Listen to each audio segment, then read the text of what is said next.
எப்படி இருக்கும்? சந்தோஷமாக இருக்கும். அப்படி என்னடா சந்தோஷமாக இருக்கானேன்னு பார்க்குறீங்களா? வேறு ஒன்றும் இல்லைங்க, நம்ம ஜேம்ஸ் கிளியரோட 2வது சாப்டரையும் படிச்சிட்டோம். அப்படி என்னடா 2வது சாப்டரு அப்படின்னு கேட்குறீங்களா?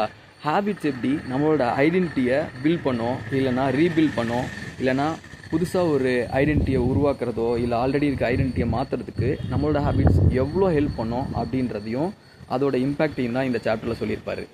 சரி, ஓகே. அந்த சாப்டரில் நம்ம பார்க்குறது என்னென்னா ஒரு 3 லேயரில் சொல்லியிருப்பார். ஃபஸ்ட்டு வந்து ஐடென்டிட்டி, அதான் ஃபஸ்ட் லேயர். அதுக்கு மேலே செகண்ட் லேயர், அது வந்து ப்ராசஸ், அந்த ஐடென்டிட்டிக்கான ப்ராசஸ். தேர்ட் லேயர், அந்த ஐடென்டிட்டிக்கான ப்ராசஸ் பண்ணும்போது நமக்கு ஒரு அவுட்புட் ரிசல்ட் கிடைக்கும், அதுதான் தேர்ட் லேயர்.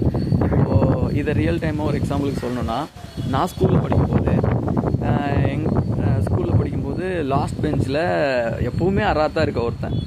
எங்கள் மிஸ் என்ன பண்ணாங்க, அவனை வந்து லீடராக ரெப்ரசன்டேட்டிவாக போட்டாங்க. ரெப்ரசன்டேட்டிவாக போட்டு ஒரு ஃபஸ்ட்டு ஒரு 1 வீக் வந்து அவன் கொஞ்சம் அவனோட ஜோனில் இருந்து கொஞ்சம் அந்த ரெப்ரசன்டேட்டிவ் அப்படின்ற ஜோன் வரத்துக்கு கொஞ்சம் கஷ்டப்பட்டான். பட் ஆனால் அவனுக்கு நிறையா டாஸ்க் அசைன் பண்ணிருந்தாங்க. ஹோம்ஒர்க் வாங்குறது, இல்லைன்னா அதை வந்து ரிட்டர்ன் பண்ணுறது, ரிப்போர்ட்ஸ் ரெடி பண்ணுறது, இந்த மாதிரி.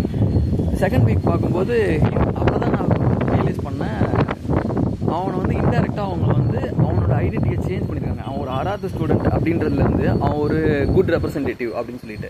தேர்ட் வீக் என்ன பண்ணிட்டான்னா, அவனே ரெஸ்பான்சிபிலிட்டி எடுத்துக்கிட்டான், அவனே ஓனர்ஷிப் எடுத்துக்கிட்டான். ஒரு மாதிரி நமக்கே சர்ப்ரைஸ் ஆயிடுச்சு. மிஷ்ஷு வந்து அவனோட ஐடென்டிட்டியை சேஞ்ச் பண்ணிருக்காங்க. அப்போது ஃபஸ்ட்டு 2 வீக் 3 வீக் ப்ராசஸ் ஆகிட்டு இருந்தது. அந்த ப்ராசஸில் இருந்தான். தேர்ட் வீக் அதோட ரிசல்ட் என்னென்னா, அவனை முழு ரெப்ரசன்டேட்டிவாக ஃபீல் பண்ணிட்டான், அவனே ஓனர்ஷிப் எடுத்துட்டான். அவன் அதுக்கப்புறம் மிஸ் கிட்ட போயிட்டு நெக்ஸ்ட் ஹோம்ஒர்க் என்ன அப்படின்னு கேட்பானே தவிர நான் இப்போ என்ன பண்ணணும்னு அவன் கேட்கல. ஸோ அந்த கிளாரிட்டி, நம்மளோட ஹேபிட்ஸ் எவ்வளோ இம்பேக்ட்ஃபுல்லாக நம்மளோட ஐடென்டிட்டியை சேஞ்ச் பண்ணுறது, அதுக்கு எவ்வளோ யூஸ்ஃபுல்லாக இருக்குது அப்படின்றத தான் ஆத்தர் இந்த செகண்ட் சாப்டரில் சொல்லியிருப்பார். நான் இன்றைக்கி இந்த சாப்டர் படித்ததுக்கப்புறம், அதை தெரிஞ்சுக்கிட்டதுக்கப்புறம் உங்ககிட்ட ஷேர் பண்ணும்போது எனக்கு ஒன்று தோணுது, என் ஐடென்டிட்டியை நானும் சேஞ்ச் பண்ணணும்னு நினைக்கிறேன். ஆல்ரெடி நான் ஒரு கம்ஃபர்ட் ஜோனில் ஒரு ஒர்க் பண்ணிகிட்ருக்கேன்.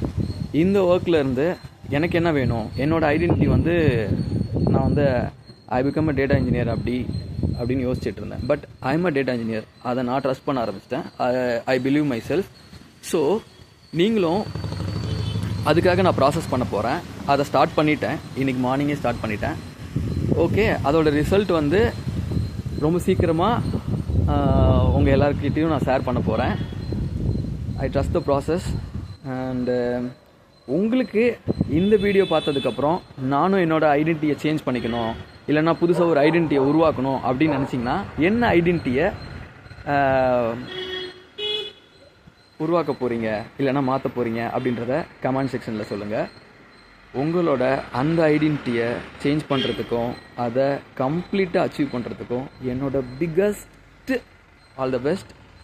Have a great day.